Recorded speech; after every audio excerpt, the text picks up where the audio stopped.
বিশিষ্ট সাহিত্যিক ও কবি সুনীল গঙ্গোপাধ্যায়ের লেখা একটি বিখ্যাত ছোট্ট কবিতা আজ আমি পাঠ করে শোনাচ্ছি। কবিতা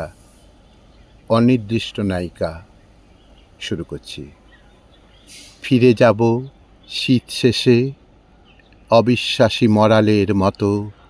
অন্ধকার শুভ্র হলে ফিরে যাব হে সখী নিরালা,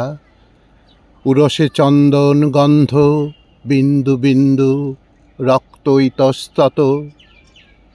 তোমার শিশির স্বাদ মুখ আর দৃষ্টিপাত মালা ফেলে আমি চলে যাব নির্বাসনে হে সখী নিরালা, যৌবন আশ্রিত বুঝি দীর্ঘ ঋজু রাত্রির শরীরে, দিনের আলোয় তুমি ভীরু প্রাণ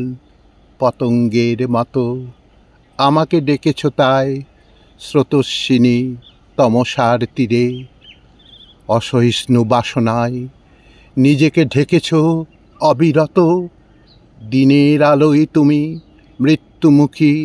পতঙ্গের মতো, করুণ শয্যায় লগ্ন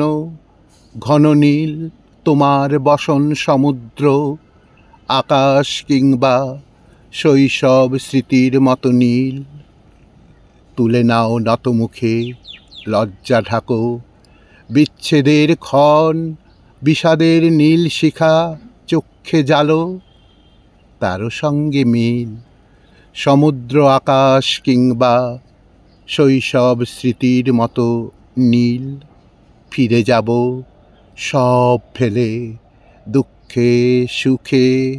হে সখী নিরালা, শরীরে স্পর্শের শ্বাস মুছে নেবে দিবসের চোখ, জনারণ্য উপহার দেবে শুধু অতৃপ্তির জ্বালা,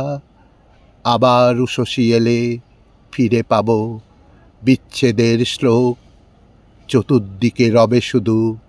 দিবসের শত তীক্ষ্ণ চোখ, চতুর্দিকে রবে শুধু দিবসের শত তীক্ষ্ণ চোখ।